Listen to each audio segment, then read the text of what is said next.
¿Qué tal, amigos? Vamos a seguir con el tema de cetoacidosis diabética, la parte 2, que pues ahorita nada más nos corresponde lo que viene siendo diagnóstico y tratamiento. Aquí quiero que sea muy puntual lo que viene siendo el tratamiento. ¿Por qué? Porque va muy acorde a lo que vimos de fisiopatología. Si aprendimos bien esto, pues vamos a saber qué darle al paciente, qué hacerle y qué no hacerle, ¿ok? Entonces, pues vamos a comenzar. Aquí les puse una tabla que vienen siendo los criterios diagnósticos de la Asociación Americana de Diabetes. Aquí esta asociación nos la divide en leve, moderado y severo. Esto va a depender mucho pues de estos parámetros que vamos a estar manejando, ¿no? Glucosa, pH, bicarbonato, lo que viene siendo la cetonemia. Ahorita pues aquí les puse un asterisco porque vamos a hablar un poquito de la controversia también que hay en estos valores tanto en orina como en suero, ¿sale? ¿Cuál es el de mayor especificidad y el de menor especificidad, por así decirlo, igual? ¿Ok? También valora lo que viene siendo el anión GAP, que también ahorita lo vamos a mencionar, la osmolaridad, y hay unos criterios que meten o consideran lo que viene siendo el estado mental. Hay otros artículos que mencionan esta misma tabla, pero no consideran el estado mental.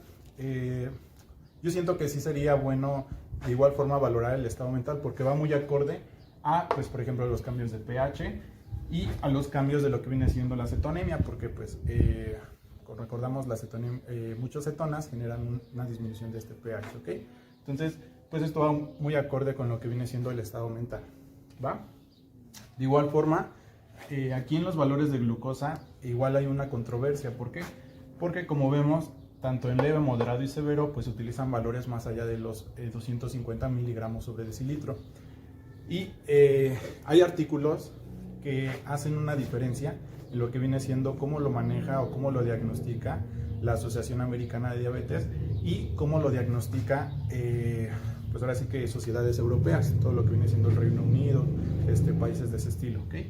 Entonces, pues hacen una comparación de qué parámetros pues utiliza cada uno, cada asociación. Lo que llama la atención aquí es de que, por ejemplo, allá en Reino Unido, en lo que viene siendo Gran Bretaña, todo eso, todos esos países, no utilizan este rango de valor a partir de 250, lo utilizan a partir de 200. ¿Y esto por qué? Porque tenemos en la clasificación también de lo que viene siendo cetoacidosis diabética, pues todos tenemos entendido que tiene que haber a fuerzas hiperglucemia, pero eso no es en todos los casos, porque vamos a tener, mencionan los artículos, que en un 10% van a ser euglucémicas. Otros artículos mencionan que es menor el rango, un 3% más o menos de todas las cetoacidosis van a ser euglucémicas. ¿A qué se refiere esto? A que pues simplemente va a haber cetonemia, o sea, un aumento de lo que viene siendo la producción de cuerpos cetónicos. Va a haber también una disminución del pH, pero no va a cumplir con el criterio de la glucosa, ¿sale? O sea, la glucosa no va a estar alta, ¿va? Entonces esto es muy importante porque hay muchas condiciones, condiciones que nos van a generar que esta glucosa se mantenga pues en rangos normales, pero aún así genere pues lo que viene siendo una cetoacidosis diabética, ¿ok? Entonces, ¿cuáles van a ser estas condiciones? Por ejemplo, el embarazo. Una persona que pues tiene diabetes y está cursando con un embarazo puede cursar con una cetoacidosis diabética euglucémica, ¿sale? Esto ya es otro tema aparte en cuanto a la fisiopatología, pero simplemente hay que tenerlo en cuenta. Por ejemplo, también los pacientes que son alcohólicos crónicos y aparte tienen diabetes como tal, ellos pueden caer de igual forma en una cetoacidosis diabética euglucémica.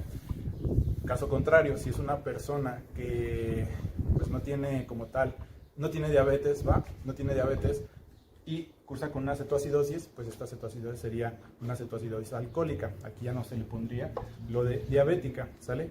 Pero simplemente hay que considerar que esta cetoacidosis, hay grupos que son euglucémicos, ¿sale? También hay fármacos, por ejemplo, los inhibidores del cotransporte sodio-glucosa, los SGLT2, que pues ahorita están muy de moda, lo que viene siendo tanto tratamiento para insuficiencia cardíaca y para diabetes. Estos inhibidores de SGLT2 causan de igual forma, por su mecanismo de acción, causan de igual forma una cetoacidosis diabética euglucémica, ¿sale? Niveles menores de 250 miligramos sobre decilitro, ¿ok? Entonces hay que considerar De igual forma estos diagnósticos, pero pues ese tema es pues para otro video, si gustan, y pues vamos a y revisaríamos lo que viene siendo las cetoacidosis euglucémicas, ¿ok? Muy bien, entonces, pues bueno, aquí están los valores que nos menciona la... Entonces, aquí están los valores que nos menciona, pues, lo que viene siendo esta Asociación Americana de Diabetes, ¿sale? Nosotros, pues por estar un poquito más cerca de lo que viene siendo, pues, América, Estados Unidos, pues nos vamos a basar un poco su medicina, nuestra medicina a la de nosotros, ¿ok? Entonces vamos a utilizar, pues, muchas clasificaciones que utilizan ellos, en este caso, pues, esta, ¿ok?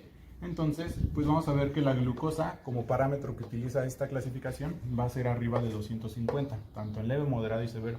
Recordemos que si es arriba de 600 miligramos sobre decilitro, aquí ya estaríamos hablando de un diagnóstico alternativo que vendría siendo el estado hiperosmolar hiperglucémico, ¿sale? Entonces, pues simplemente vamos a valorar de 250 a 599, por así decirlo, este rango que podemos manejar de glucemia, ¿ok? En cuanto al pH, pues aquí lo manejan de 730 a 725, recordemos que lo normal 735 a 745. Aquí, para considerarlo leve, una cetoacidosis, por así decirlo, leve, de 730 a 7.25, ¿sale?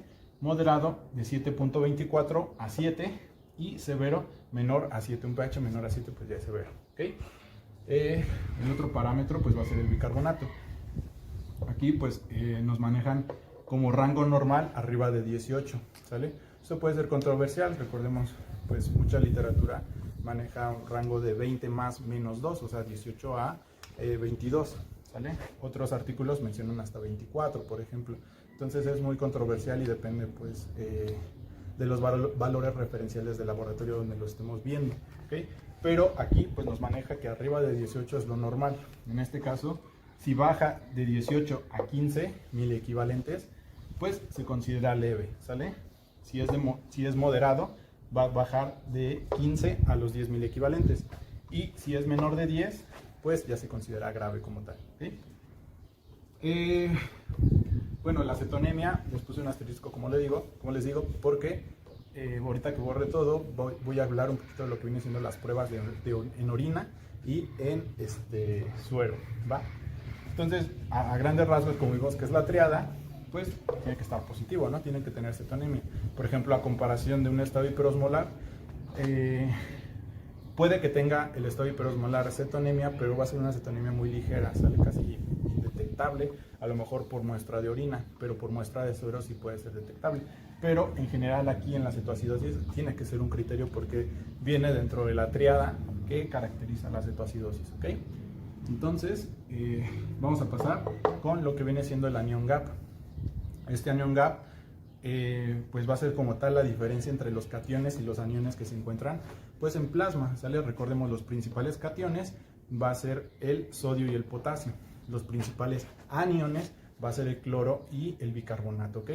Entonces, la diferencia entre estos dos nos va a dar un parámetro que lo normal va a ser de 10 más menos 2. O sea, el parámetro normal del anion gap es de 10 más menos 2. O sea, de 8 a 12 es lo normal. Si está arriba de 12, vamos a hablar de un anion gap elevado, ¿sale? Elevado. Entonces, ¿por qué se va a elevar este anion gap? Este anion gap, pues básicamente si se eleva nos está diciendo que está habiendo una sustancia que está ocupando un espacio entre esa brecha aniónica que le llaman también. Entonces, pues esa ya es una explicación más, pues ya con un video, si quieren con otra explicación. No me voy a meter mucho en esto porque pues esto es a lo que nos concierne, ¿sale? Simplemente así es como una manera de introducción.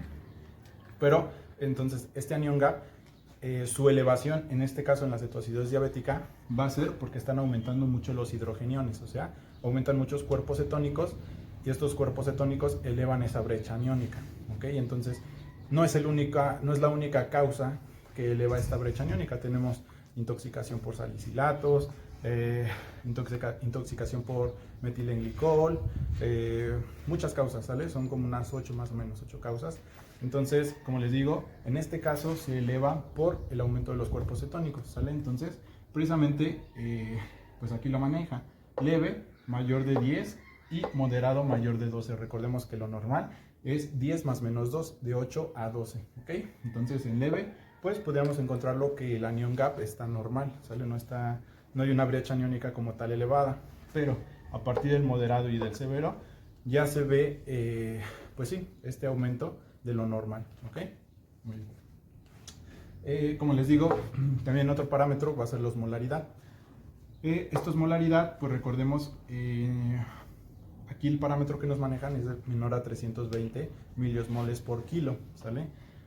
Para hacer diagnóstico de estado hiperosmolar hiperglucémico, aquí es un criterio que tenga que tener la osmolaridad alta, o sea, mayor a 320 miliosmoles por kilo, ¿ok?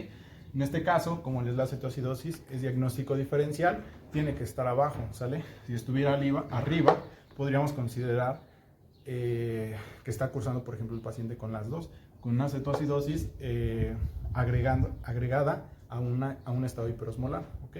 Entonces, en este caso, pues tiene que ser abajo de 320 miliosmoles por kilo, ¿ok?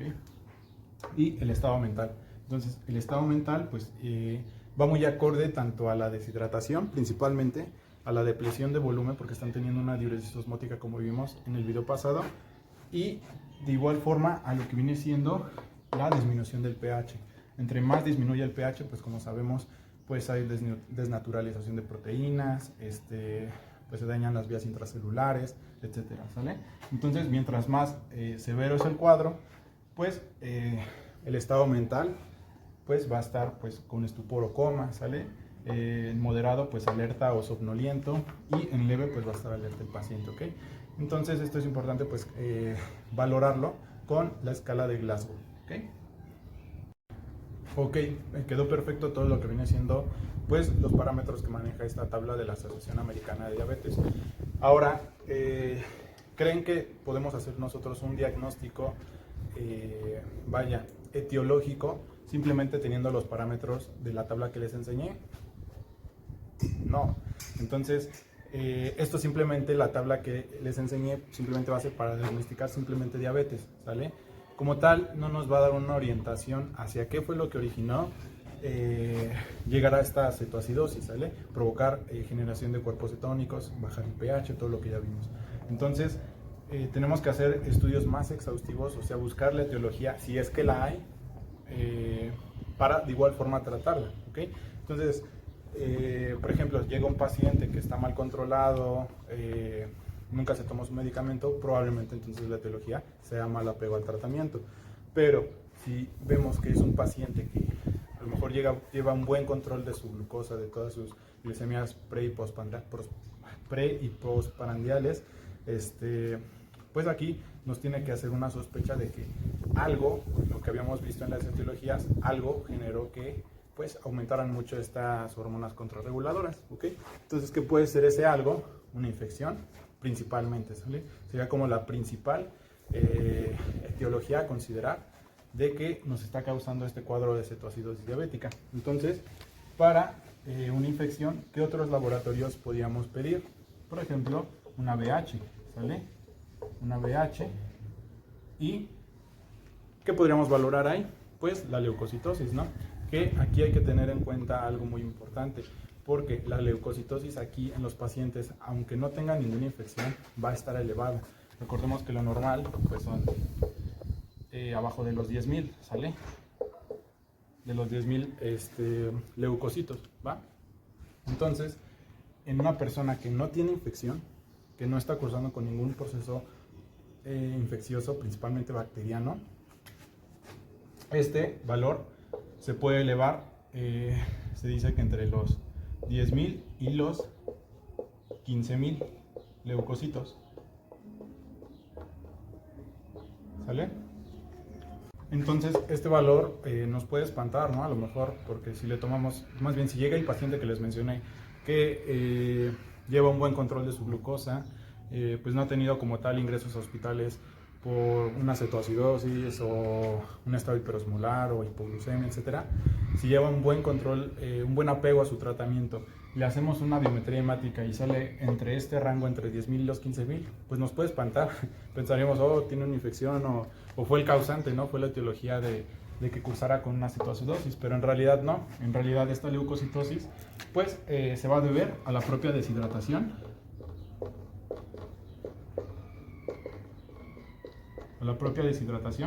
a la propia reacción inflamatoria,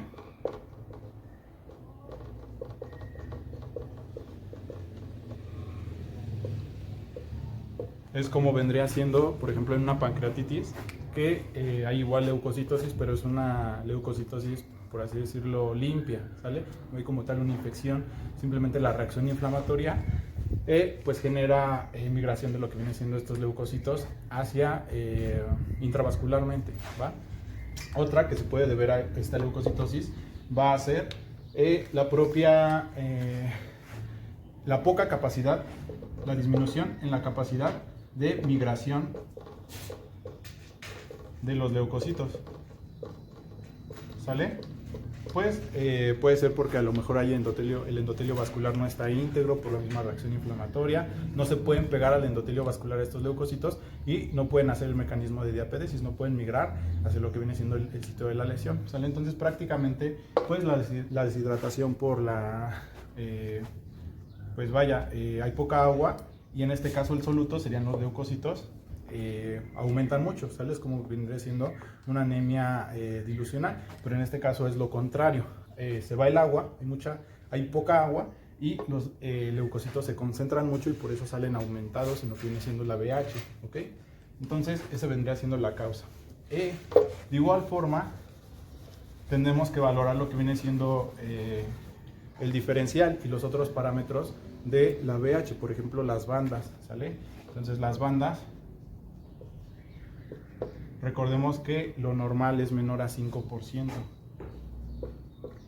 ¿sale? Menor al 5% de las bandas. ¿Qué quiere decir? Que son las bandas, no la banda de música ni la banda de lo que quieran, sino son leucocitos, por así decirlo, inmaduros, que en el microscopio pues se ven que tienen como bastoncitos, como bandas, por así decirlo, y cuando hay una reacción inflamatoria que no se puede eliminar por simplemente los leucocitos que están en sangre, pues estas células inmaduras salen para tratar de compensar esta infección, ¿sale? Entonces, unas bandas menor al 5% pues no nos deben de espantar, ¿ok?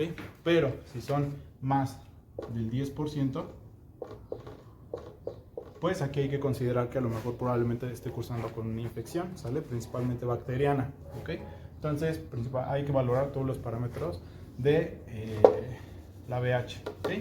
Entonces, con esto vamos a hacer pues un diagnóstico, pues por así decirlo, etiológico, ¿sale? ¿Qué fue lo que nos originó llegar a un cuadro de cetoacidosis, ¿ok? ¿Qué otros parámetros podemos utilizar? Por ejemplo, de la química sanguínea, que podemos también valorar, ¿sale? ¿Qué podemos valorar en la química sanguínea? A lo mejor el paciente ya está llegando muy deshidratado, está llegando de acuerdo a la clasificación, está llegando con un cuadro de cetoacidosis severo, entonces ya está en estupor, ya está en coma el paciente, y pues hay que valorar qué otros órganos están afectando. En este caso el que más nos importaría vendría siendo el riñón, ¿ok?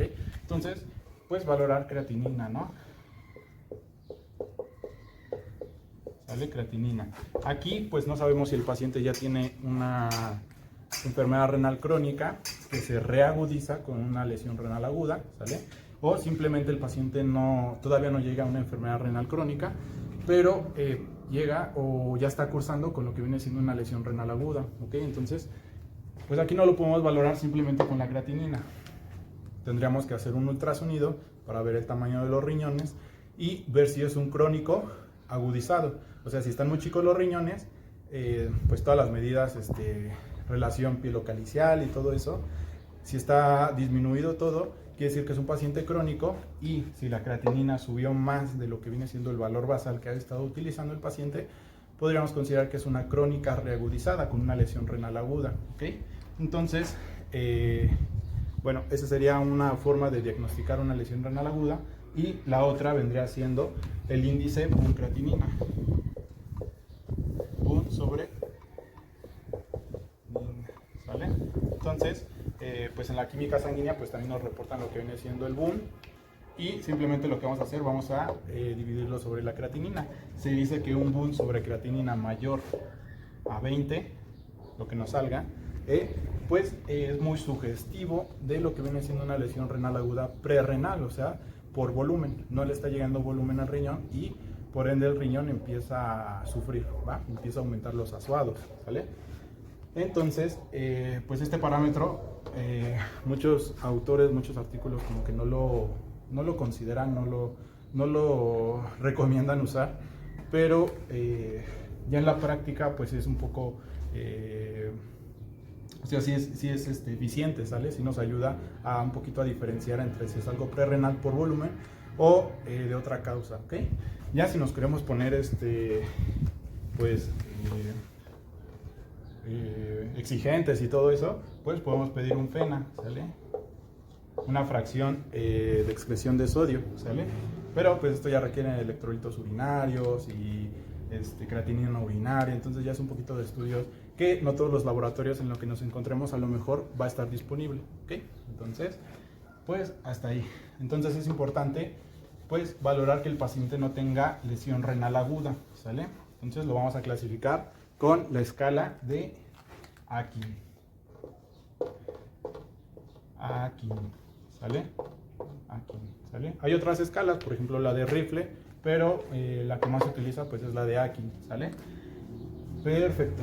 Entonces, ¿qué más podemos valorar en la química sanguínea? Pues lo que viene siendo el boom, la creatinina, la glucosa, ¿sale? Principalmente, para ver qué valores sigue teniendo, ¿ok?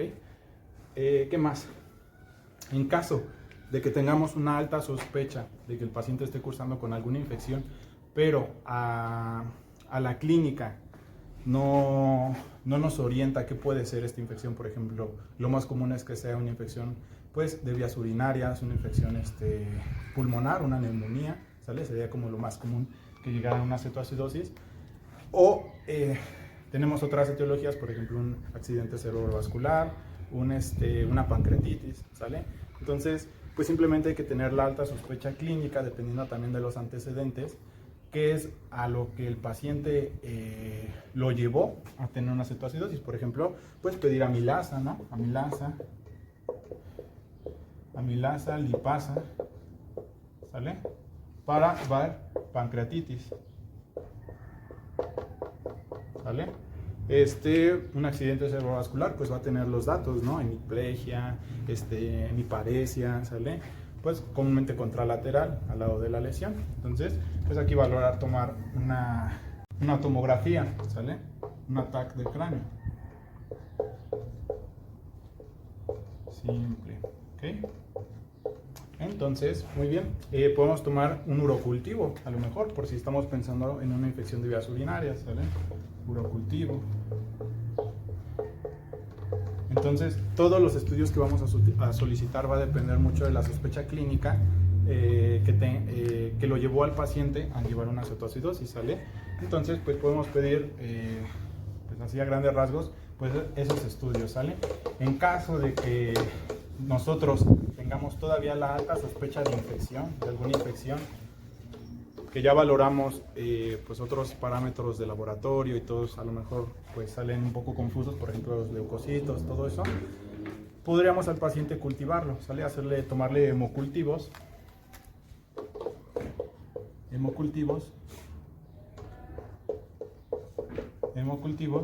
y si tenemos la alta sospecha podríamos iniciarle un manejo empírico con antibióticos, ¿sale? Un antibiótico de amplio espectro. Entonces esperar lo que viene siendo el reporte del hemocultivo y pues el antibiograma también, y pues dependiendo de esos pues darle el antibiótico. De igual forma pues tomar una placa de tórax si sospechamos por ejemplo neumonía, un ultrasonido renal, ¿sale? Entonces podemos hacer muchas cosas, todo depende de la sospecha clínica que tengamos y qué esperamos encontrar, ¿ok? Pues bueno, vamos a pasar a lo que viene siendo el tratamiento como tal. Aquí les puse cómo viene siendo escalonado el tratamiento, ¿sale? Dentro de lo que viene siendo lo más importante hasta lo menos importante que puede salvar la vida al paciente, ¿ok? Entonces, como primer punto, lo más importante va a ser la terapia hídrica, ¿sale? Mantener, reponer lo que viene siendo la pérdida de líquido. Recordemos que tenemos aquí en la cetoacidosis un déficit de líquido de 3 a 5 litros aproximadamente, ¿sale? Esto no va a ser como la ley, ¿sale? Pues depende mucho del peso de la persona, la complexión que tenga la persona, si es gordita o es muy flaca, ¿sale? Entonces todo esto va a depender, pues, la pérdida de líquido pero así a grandes rasgos en general, pues se dice que son de 3 a 5 litros el déficit de agua. Muy bien, entonces esta vendría siendo lo más importante, ¿ok? ¿Por qué? Porque al reponer el líquido, ¿qué va a favorecer? Pues va a favorecer un aumento de la perfusión renal. Recordemos, como estamos teniendo este déficit de líquidos, puede que el paciente esté haciendo una lesión renal aguda prerrenal.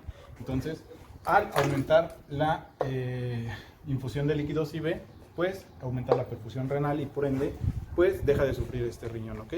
Otro punto va a ser que disminuya lo que viene siendo la concentración de hormonas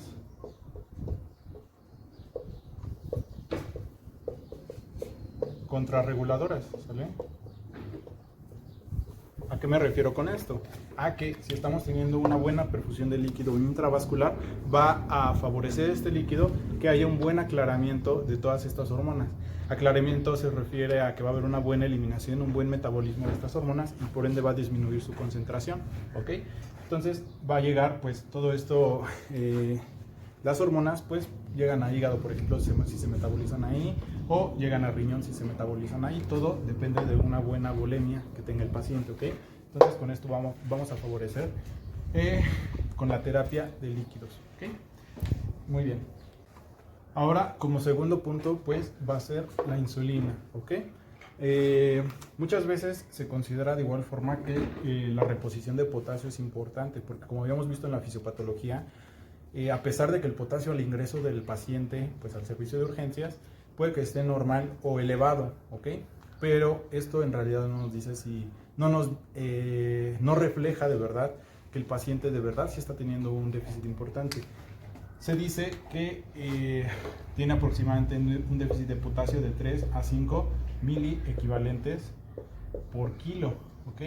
Si estamos hablando, por ejemplo, de una persona de 70 kilos, vamos a ponerle por 5, tiene aproximadamente 350 miliequivalentes de déficit, ¿ok? Entonces es mucho, ¿ok? Entonces, por eso se dice que es importante también reponer el potasio, ¿ok? Reponer el potasio en caso de que el paciente comúnmente, pues a lo mejor si no llega lo que viene siendo el periodo en el que el potasio está normal o elevado y ya lleva un transcurso de lo que viene siendo esta cetoacidosis y por lo que vimos de la diuresis osmótica, va a estar eliminando mucho potasio. Entonces este potasio se va a deprimir, o sea, va a disminuir mucho su concentración más allá de lo que viene siendo 3.5 o más, o sea, teniendo una hipocalemia severa, ¿sale? Menor a los 2 miliequivalentes, ¿sale? Entonces esto es importante valorar de igual forma. ¿Por qué? Porque como habíamos visto en la terapia de insulina, ¿qué hace la insulina en el metabolismo del potasio? Esta es una célula y la insulina va a meter el potasio dentro de la célula, ¿ok? Entonces esto es importante. ¿Por qué? Porque si tenemos al ingreso del paciente un potasio menor a 2, por ejemplo, a 2, pues es una hipocalemia severa. Si le damos de una vez, si iniciamos la terapia de insulina y no reponemos potasio antes, este paciente se nos va a morir, ¿sale? Va a tener una hipocalemia muy cañona, va a tener arritmias, va a tener, puede tener un hilio, ¿sale? Un hilio metabólico y infinidad de parálisis espástica, todo eso, y lo podemos matar. Entonces por eso es importante, antes de iniciar la terapia de insulina, verificar cómo está nuestro potasio al ingreso, ¿sale?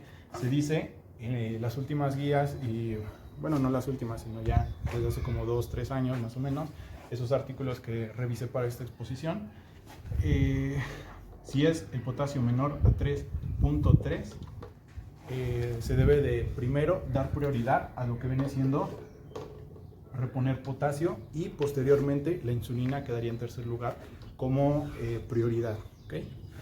Entonces esto es muy importante.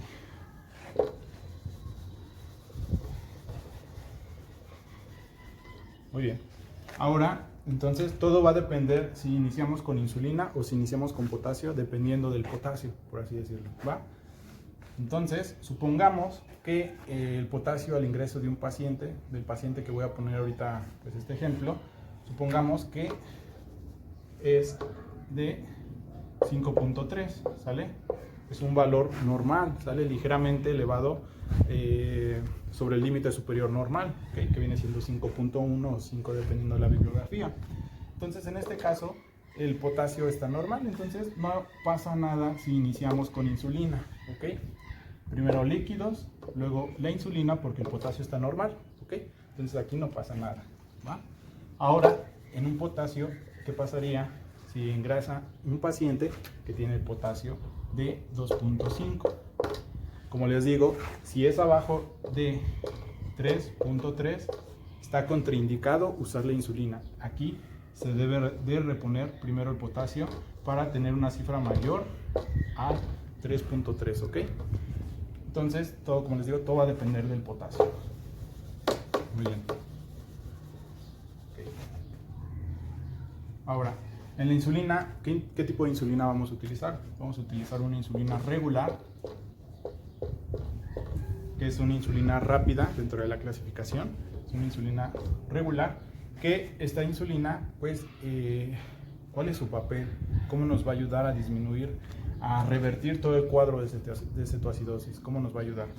Pues va a disminuir lo que viene siendo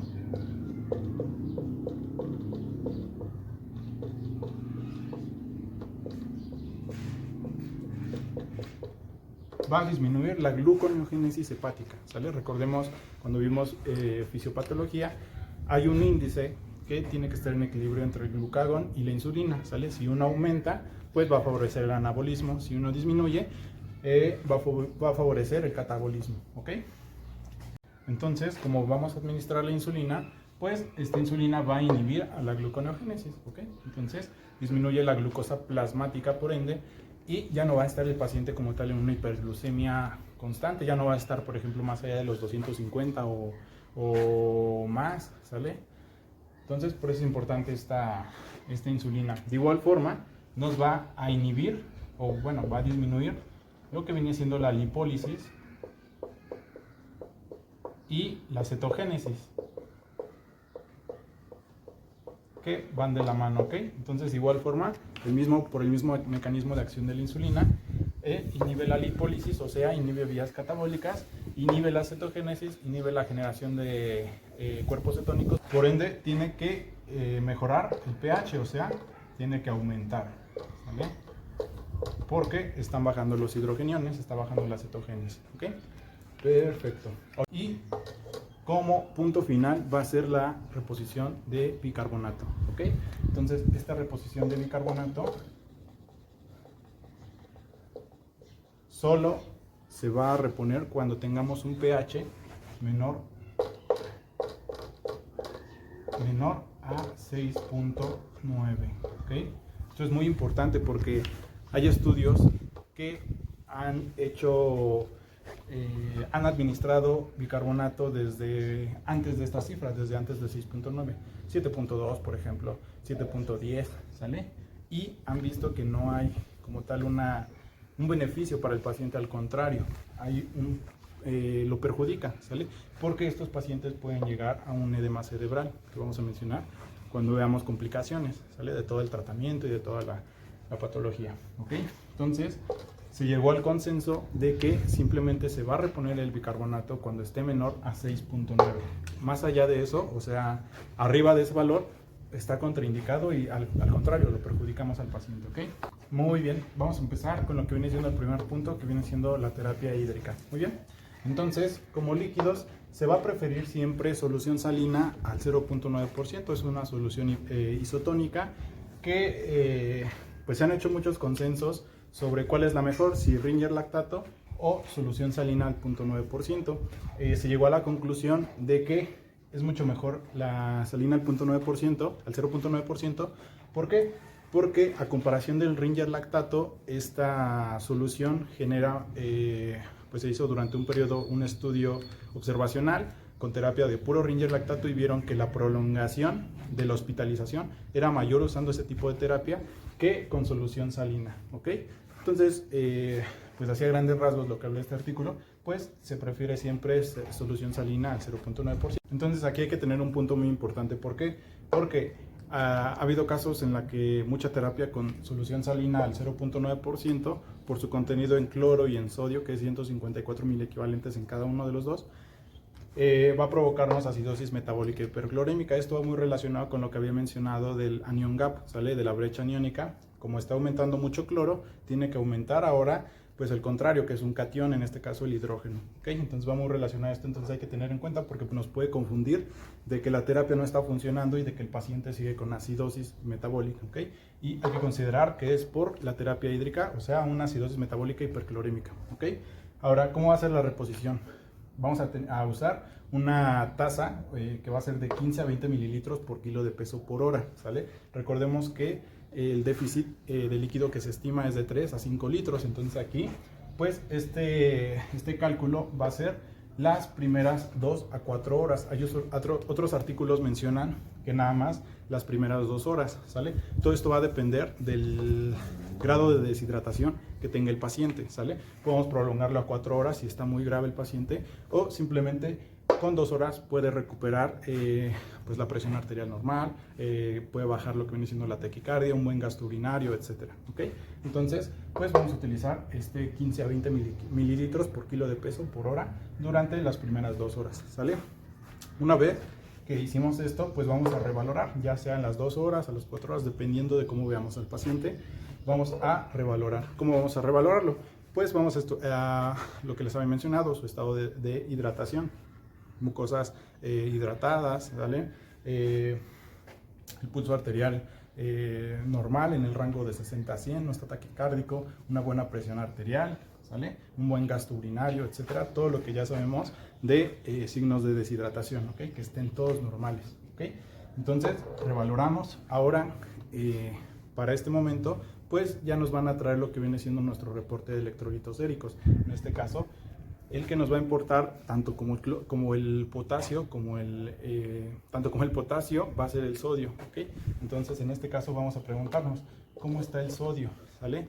¿Se acuerdan que habíamos mencionado en la clase pasada que por cada 100 miligramos sobre decilitro que aumente la glucosa de su valor normal, va a disminuir el sodio 1.6 miliequivalentes, ¿ok?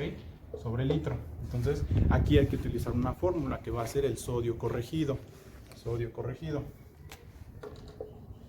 ¿Sale? Sodio corregido. Entonces básicamente lo que hacen es calcular que por cada 100 miligramos sobre decilitro que aumente la glucosa, el sodio va a bajar 1.6 miliequivalentes, ¿ok? Entonces, dependiendo de cómo salga esto, pues puede que el sodio de verdad esté depleto, o sea, no haya una hiponatremia como tal, o puede que el sodio simplemente esté diluido por todo el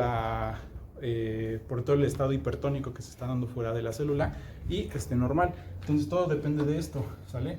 Si está normal o está elevado, al aplicar la fórmula de sodio corregido, dependiendo si está cualquiera de los dos, normal o elevado, vamos a traspolar la solución salina, vamos a traspolarla a una hipotónica, ¿sale? A una 0.45%, ¿sale? Entonces, vamos a utilizar una solución hipotónica, 0.45%, que vendría siendo la mitad de una solución salina normal, y agregándole la otra mitad, pues agua sin electrolitos, sin nada, ¿ok? Entonces así nos quedaría una solución hipotónica. ¿Cómo va a ser?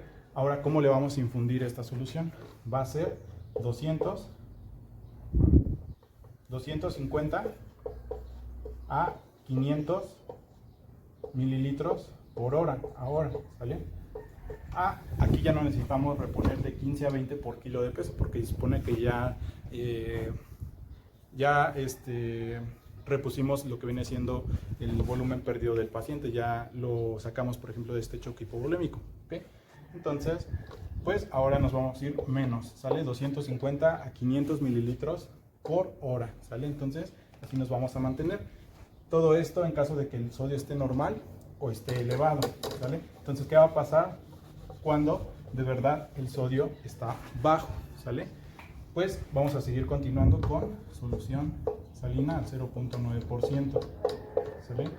De igual forma, como ya lo sacamos de lo que viene siendo este choque hipovolémico, vamos a igual 250 a 500 mililitros hora, ¿sale? Hora. Entonces, cuando está bajo el sodio, ¿okay? Cuando hicimos la fórmula sodio corregido y de verdad nos sale bajo una hiponatremia menor a 135, por ejemplo 130, 132, etcétera. Aquí sí vamos a utilizar una solución salina isotónica para reponer esa pérdida de sodio. Muy bien, entonces seguimos con la terapia hídrica, seguimos con el punto número 1. Ya cuando le dimos la insulina, ahorita voy a pasar en el siguiente punto con la insulina, pero supongamos que ya le dimos la insulina a este paciente, ¿sale? Y su glucosa ya está abajo de los 200 miligramos sobre decilitro. Aquí tenemos que traspolar ahora la solución que teníamos. En este caso, dependiendo del sodio, si estábamos usando una del 0.45 o el 0.9%, dependiendo, le vamos a agregar ahora una solución de dextrosa al 5 o al 10%. Todo esto para evitar la hipoglucemia secundaria a lo que viene siendo la administración de insulina, ¿ok? Entonces, cuando la glucosa esté menos de 200, a la insulina de base, a la solución salina que tenemos de base, se le va a agregar dextrosa al 5 o al 10%. Se le va a agregar de 150 a 200 mililitros por hora, ¿sale? Todo esto para mantener una glicemia entre 140 y 200 miligramos sobre decilitro, ¿sale? O sea, esta dextrosa se le agrega para mantener estas cifras y no caiga en hipoglucemia el paciente. Entonces, vamos a iniciar con el punto número 2, que van a ser las insulinas, el manejo con insulina. Aquí, ¿qué tipo de insulina vamos a utilizar? Va a ser una insulina rápida. Tenemos dos modalidades para, para dar esta insulina rápida intravenosa, ¿ok? Entonces, una puede ser por bolo, otra puede ser por infusión. ¿Cuál se prefiere más? ¿Sale? En niños se prefiere más que sea por infusión directamente, ¿ok? ¿Por qué? Porque en niños, si le damos un bolo primero de insulina y luego continuamos con la infusión, ellos son más propensos a un edema cerebral, ¿sale? Entonces, por eso precisamente se prefiere con niños, ahora sí que de ley, la infusión. Está contraindicado el bolo, ¿sale? En adultos es completamente diferente. Puedes iniciar con infusión o bolo y luego continúas con la infusión, ¿sale? Entonces, en infusión, ¿cómo se va a calcular? Al punto 14 unidades kilo hora, ¿ok? Entonces, ahorita vamos a ver cómo podemos preparar esta solución, esta infusión, para pues ponerle lo que viene siendo el aparato para infundir la insulina, ¿ok? Entonces, se calcula así, si nos vamos por la infusión, y si nos vamos por el bolo, iniciamos con 0.1 unidades kilo hora, ¿ok? Entonces, terminando este bolo, a los 5 minutos vamos a continuar la infusión ahora de igual forma con la misma dosis, 0.1 unidades kilo hora, ¿ok? Entonces, continuamos así, vemos que nuestro tratamiento está funcionando y tomamos glicemia capilar, glucosa central, para valorar si está funcionando o no nuestro tratamiento. Supongamos que sí, supongamos que nuestra glucosa está abajo o igual a los 200 miligramos sobre decilitro. Entonces, aquí, ¿qué vamos a hacer? Vamos ahora a disminuir la dosis de insulina. ¿Por qué? Porque podemos llevar al paciente a una hipoglucemia, ¿ok? Entonces, ¿cómo la vamos a dividir ahora esta dosis? Vamos a la mitad, la vamos a dividir a la mitad. Va a ser ahora de 0.02 a 0.05 unidades kilo hora, de igual forma en infusión, ¿sale? Todo esto para que se mantenga los rangos de glicemia entre 140 y los 200. Pero más aparte de esto, como les había mencionado el punto 1, a la vez que bajamos la insulina, tenemos que agregar la dextrosa, ¿sale? El 5 al 10%, lo que les había mencionado en el punto anterior. Y todo esto para que el paciente no caiga en hipoglucemia, y la meta es que esté entre 140 y los 200 miligramos sobre decilitro, ¿ok? Entonces, según la ADA, hay un parámetro que se utiliza para valorar si está siendo efectiva nuestra terapia con insulina. Se dice que si no ha aumentado menos del 10% de la glicemia basal,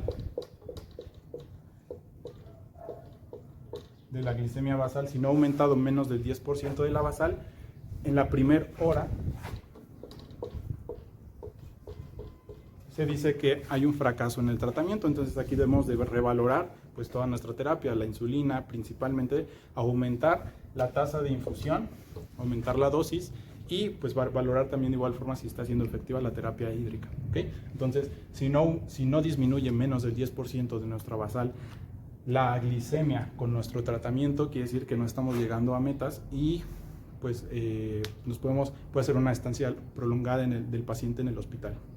Muy bien, ahora ¿cómo vamos a calcular esta insulina? Pues ya vimos la dosis, ¿no? Dependiendo si estás en infusión 0.14 o directo nos vamos al bolo y luego a la infusión 0.1 unidades por kilo de peso hora, ¿ok? Entonces vamos a hacer un ejercicio rápido. Tenemos un paciente masculino de 80 kilogramos con cetoacidosis diabética. Vamos a calcularle esta insulina y vamos a preparar esta solución, ¿ok? Entonces, 0.1 unidades por kilo de peso por 80, que es lo que pesa el paciente, ¿sale? 0.1 por 80 nos da 8 unidades por kilo de peso. Esta es su dosis que le tenemos que dar por infusión al paciente por hora. Ahora, ¿cómo vamos a preparar esta solución? Vamos a preparar, pues se da con solución salina, dependiendo si el paciente, como vimos, dependiendo del sodio corregido. Si está teniendo un sodio que requiere solución hipotónica al 0.45, pues esta la vamos a preparar al 0.45. En este caso, supongamos que es un paciente que de verdad tiene el sodio bajo, que tiene una hiponatremia, y vamos a usar solución salina para pues reponer esta hiponatremia, ¿ok? Entonces, tenemos solución salina. Vamos a utilizar 50 mililitros de esta solución salina. No es como la regla que 50 mililitros, podemos utilizar 100 mililitros o 80 mililitros, etcétera, lo que queramos ponerle, pero esto es como una cifra pues acordable, porque es muy poquita cantidad los 50 mililitros para lo que le vamos a ver. Ahorita vamos a mencionar esto, ¿ok? Entonces vamos a hacer 50 mililitros de esta solución salina, y a estos 50 mililitros le vamos a agregar 50 unidades de insulina rápida, ¿ok? Entonces, esta relación nos va a quedar 1 a 1. ¿Por qué?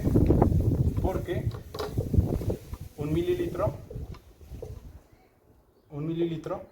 va a tener una unidad, ¿sale? De insulina. Porque 50-50, un mililitro trae una unidad de insulina, ¿sale? Entonces, así preparamos nuestra solución. Ahora, ¿cómo la vamos a reportar? Preparar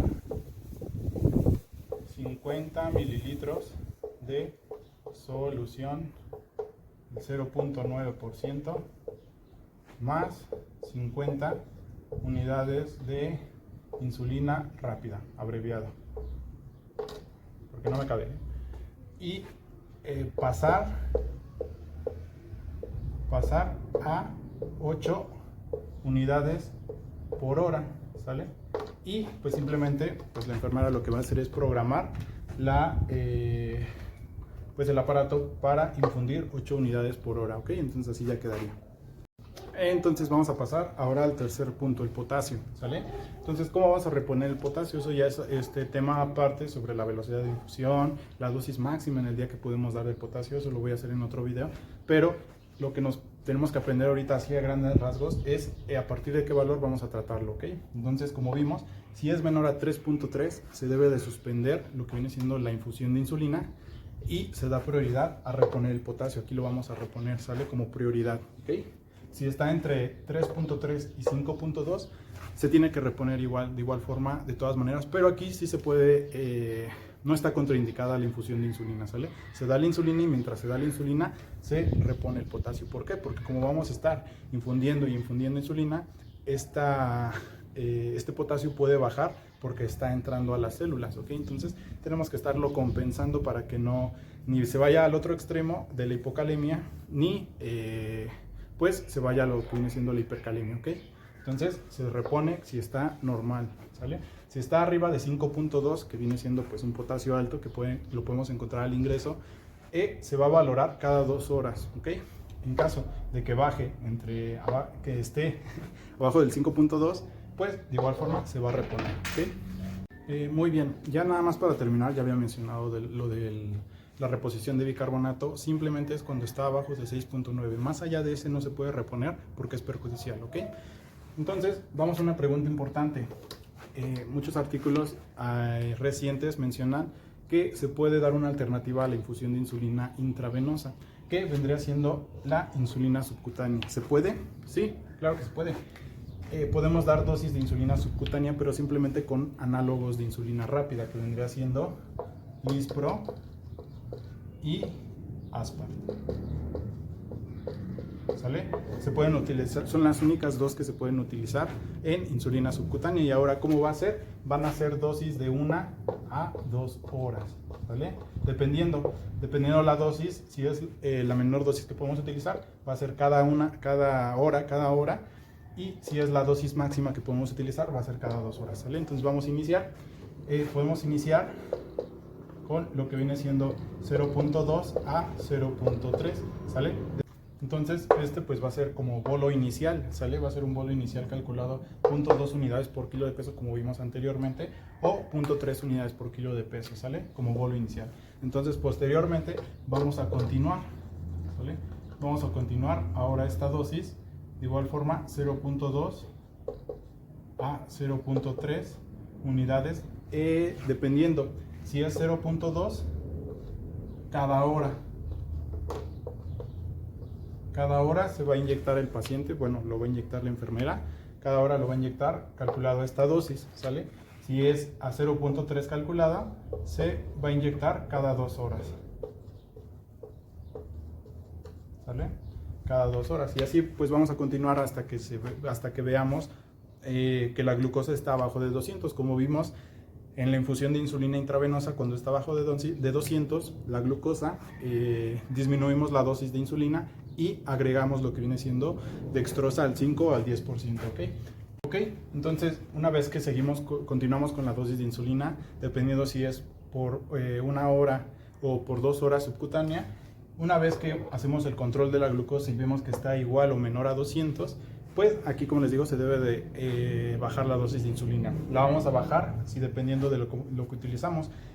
Anteriormente era de 1 a 2, entonces si era de 1, la dosis, la mitad, pues es 0.05, ¿sale? Entonces aquí si utilizamos 0.05, ahora va a ser cada hora, como era anteriormente, cada 1 hora, y como la dosis antes de los 200 miligramos sobre decilitro, la que estábamos usando era 0.2, ahora la mitad va a ser 0.1, entonces esta la estábamos utilizando cada 2 horas, ¿sale? 2 horas, ¿sale? Entonces, pues este es el otro esquema que podemos utilizar alternativo a lo que viene siendo la infusión intravenosa, ¿va? Entonces aquí mismo pues se va a agregar lo que viene siendo la dextrosa al 5 o 10%, ¿sale? Todo esto para que no caiga en hipoglucemia el paciente, y de igual forma mantener las cifras entre los 140 y los 200 miligramos sobre decilitro. Entonces, ya para casi finalizar, ¿cuáles son los criterios de resolución? Ya cuando dimos una buena terapia y estamos valorando al paciente, pues ver que pues mejora su estado clínico. ¿Cómo lo vamos a valorar? Pues con estos parámetros. Una glucosa menor a 200 miligramos sobre decilitro. Hay otros artículos de igual forma recientes que manejan el valor de 250, menor a 250 miligramos sobre decilitro, pero pues en general el que maneja la ADA es menor a 200 miligramos sobre decilitro, ¿okay? Un pH mayor a 7.3, de igual forma, es un parámetro de resolución. Las cetonas que estén igual negativas, tanto en suero como en lo que viene siendo orina, ¿sale? Podemos utilizar cualquiera de las dos, pero como vimos, tiene mejor especificidad la de suero, ¿ok? Y un bicarbonato arriba de 18 mil equivalentes por litro. Como vimos, de igual forma hay otros artículos que el rango que manejan es arriba de los 15.000 equivalentes por litro. Esto va a depender mucho de la bibliografía, pero en general, como nos basamos en la ADA, va a ser arriba de los 18, porque era un parámetro para diagnosticar cetoacidosis, y sale un bicarbonato menor a 18. ¿Okay? Muy bien, ahora que ya tenemos estos criterios de resolución, no podemos quitarle al paciente la insulina intravenosa así así de tajo, ¿no? Porque lo podemos llevar de nueva cuenta a una hiperglicemia de rebote. ¿Okay? Entonces, una vez que ya tenemos estos criterios de resolución, antes de quitar la insulina intravenosa, tenemos que administrar ahora una insulina basal, ¿sale? Entonces, se prefiere, por ejemplo, NPH, glargina, Detemir, ¿vale? Entonces todas estas insulinas de acción intermedia o de acción prolongada, pues dependiendo del esquema que o ya tenía el paciente o nosotros se lo vamos a iniciar, ¿sale? Entonces se va a iniciar en la NPH, como es de acción intermedia, con 2 horas antes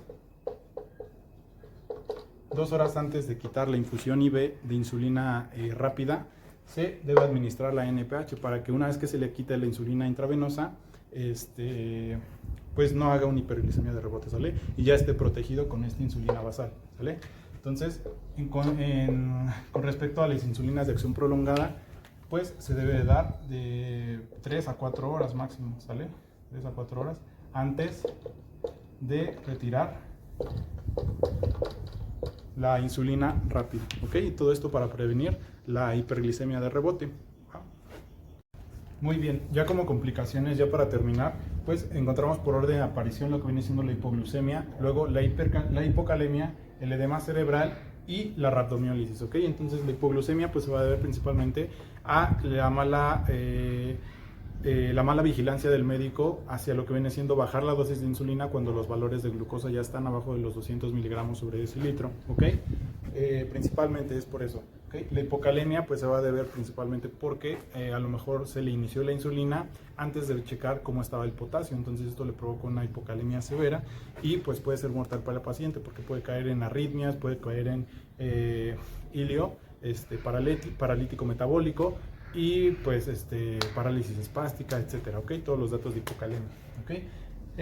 Puede provocar un edema cerebral, en este caso pues sería principalmente secundario al uso excesivo de bicarbonato. Como hemos visto, es un riesgo por este uso de bicarbonato y se da más en niños, en adultos es poco común este edema cerebral, pero sí se puede presentar. Y pues ya como tal el tratamiento pues sería lo que viene siendo el manitol y pues ya su dosis ya viene por aparte, ya la calculan ustedes. Y si no se tiene manitol, como opción se puede usar solución salina hipertónica al 3%, ¿ok?